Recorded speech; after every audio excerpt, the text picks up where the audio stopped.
लोगों को भी इसमें शामिल करता हूँ। आप भी यहाँ आते रहते हैं सड़ी में? बिल्कुल आता रहता हूँ क्या अरे मुंह में तो आपने पान भी रचाया हुआ है। यहाँ का तो पान जो मोदी जी पान खाए थे यहाँ। तो यहाँ का राजा तो हाँ राजा, का गुरु तहा गुरु। अब मोदी जी ने कहा कि का गोपाल जी चूना तो नहीं लगा दे लोगो, बनारसी लोग अधिक चूना लगा दे। अब पहली बात तो ये कि आज हमारे देश के पीएम, हम भाजपा का नेता नहीं मानते, देश के पीएम आ रहे हैं, हम उनका स्वागत कर रहे हैं। अब बाकी जितनी बातें जो लोग कह रहे हैं ये तो स्वाभाविक है कि अपने अपने पक्ष के लोग बात कहेंगे। अब 2000 एक बात बताइए, भारतीय जनता पार्टी के शासनकाल में खासतौर से प्रधानमंत्री मोदी रहते हुए 2014 से लेकर आज तक का सफर देश का और बनारस का आप कैसा देख रहे हैं? देखिए, बनारस में हम दो विकास देख रहे हैं। एक तो बिजली की समस्या दूर हो गई, दूसरी सफाई। बाकी जो है अब जैसे इन्होंने कॉरिडोर बना दिया, कार्य अच्छा किया, लेकिन कॉरिडोर के साथ जो है अब आज प्रतिदिन 15-20 हजार पर्यटक या दर्शनार्थी जो भी कई आ रहे हैं, उसकी व्यवस्था प्रशासन ने नहीं की। प्रशासन पंग हुआ, जैसे वो ये सोच रहा है कि विश्वनाथ जी अब उतर के ट्रैफिक। तो आपको लगता है कि ग्रेजुअली वो चीजें भी होंगी? जब ये कदम उठाए गए, कई कदम ऐसे हैं जो निर्णायक हैं, जो लटके रहे सालों से, शताब्दियों से वो हुए हैं, तो ये भी होगा।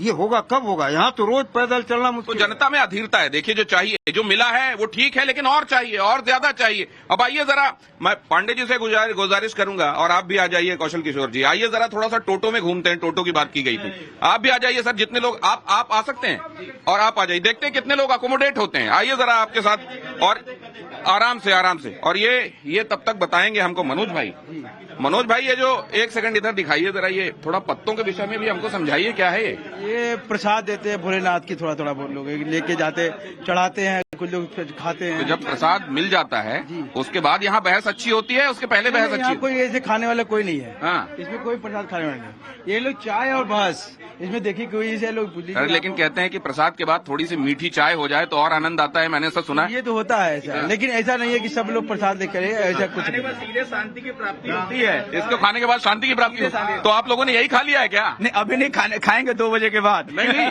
लेकिन कांग्रेस और समाजवादियों का जो हाल है अभी फिलहाल, क्या ये खाया हुआ है क्या प्रसाद उन्होंने? आप ये जो है काशी का प्रसाद है, बाबा विश्वनाथ का प्रसाद है, और हम उसे प्रसाद समझ के सारे लोग इसका सेवन करते हैं। थोड़ा कम या ये कह रहे हैं सारे लोग नहीं खाते, आप कह रहे हैं सारे लोग।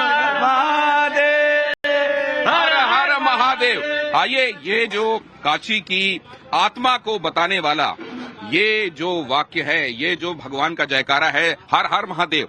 अरे टोटो रुकवाइएगा जरा, कोई अगर टोटो आ रहा है तो, और खाली हो तो रुकवाइएगा, आनंद आएगा। लेकिन मैं ये सुन रहा हूं कि कुछ एक मुद्दे ऐसे हैं जिनके बारे में कहा जा रहा है काम हुआ है, इसको क्रेडिट दिया जा रहा है, लेकिन कहा जा रहा है कि युवाओं के भविष्य को लेकर उतनी गंभीरता से नहीं सोचा जा रहा है। पांडे जी, आपको बता दें, जहां आप खड़े हैं यहाँ अमेरिका से ज्यादा यहाँ की आमदनी हो गई है बनारस की, जब से विश्वनाथ कॉरिडोर बना है।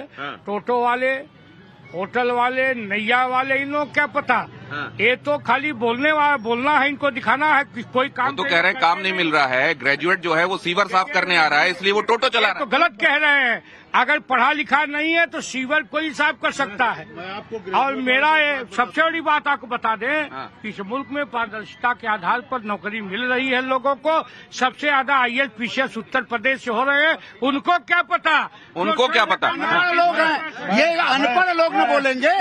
ये टोटो कोई PhD टोटो नहीं चलाता, हम तो अध्यापक हैं, हम जानते हैं। 100 PhD मैंने करा, हमारा कोई PhD स्कॉलर टोटो नहीं चलाता, लेकिन व्यवसाय करता है, वो उद्योग करता है, वो स्किल करता है। टोटो, अच्छा टोटो कहा था, रुकवाइए टोटो। बनारस की आर्थिक व्यवस्था को मजबूत किया, पुरुषार्थ मॉडल ऑफ इकोनॉमी पैदा की, धर्म अर्थ काम मोक्ष, धर्म के आधार पर, कर्म के आधार पर मोक्ष तो नगरी है ही है। कि यह पुरुषार्थ मॉडल का जो अर्थ, इस शहर में जो पहले नंबर पर था डॉक्टर राजेश मिश्रा जो जीता था, वो भाजपा में है। आगे जो दूसरे पर सालनी थी, जो दूसरे पर सालनी थी, कांग्रेस के लोग जो यहाँ 3rd क्लास का है, 3rd क्लास का अजय राय, उसको लड़ा के मोदी को लाएंगे।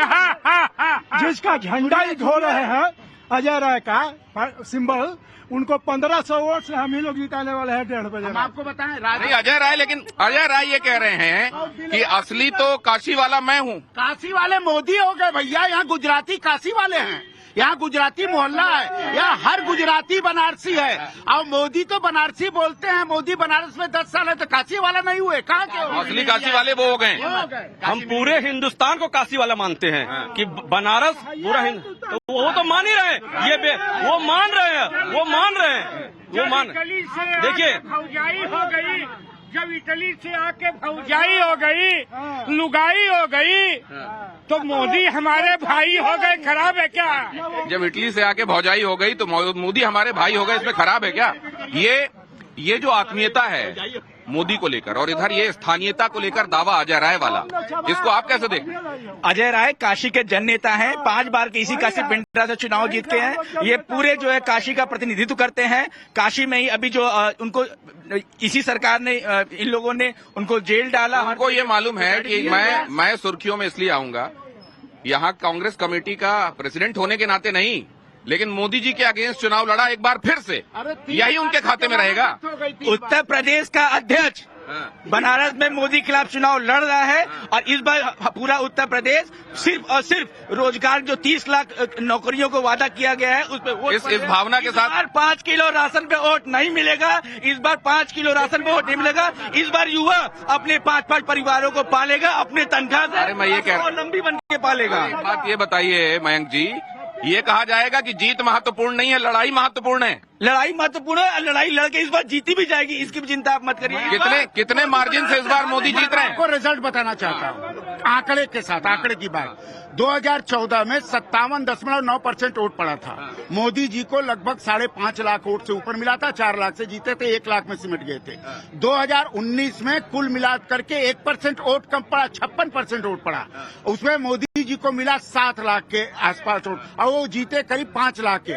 और 2024 में अगर 60% वोट हो गया तो मोदी जी को मिलेगा 10 लाख वोट और विरोधियों को मिलेगा 1 लाख वोट। 7 लाख से मोदी जी जीतने वाले हैं। ये दावा रिजल्ट देख लीजिए। देखिए उधर आंकड़े भी बताए जा रहे हैं। ये सब ख्याली पुलाव है। एक बार देख लिया वोट कहाँ पड़ी, जनता के संगे हो।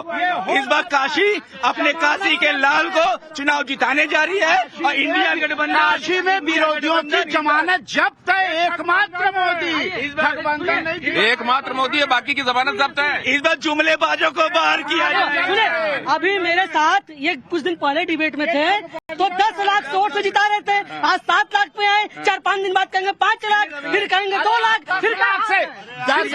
ये देखिए दिमाग का खेल इनको समझ में नहीं है, इनको आंकड़ा समझ में। ये देखिए अब मैं ये नहीं जानता कि इसमें से कौन कौन प्रसाद ले चुका है और उसके बाद चीनी वाली मीठी चाय पी चुका है। और क्योंकि यहाँ पर चर्चा को विराम, भाई साहब आपका टोटो रुका नहीं, आप बड़ी बातें टोटो की कर रहे थे। बहुत धन्यवाद करता हूँ आप सभी का मेरे साथ चर्चा में जुड़ने के लिए। और एक बार फिर से महादेव का वो जयकारा होना चाहिए, हर हर महादेव। फिलहाल पप्पू की अड़ी से इस विशेष चर्चा में इतना ही। फौरन हाजिर हो रहे हैं कुछ और रंग लेकर। आज प्रधानमंत्री नरेंद्र मोदी का रोड शो, वो रंग आपको दिखाएंगे जो कहीं और नहीं मिलेंगे।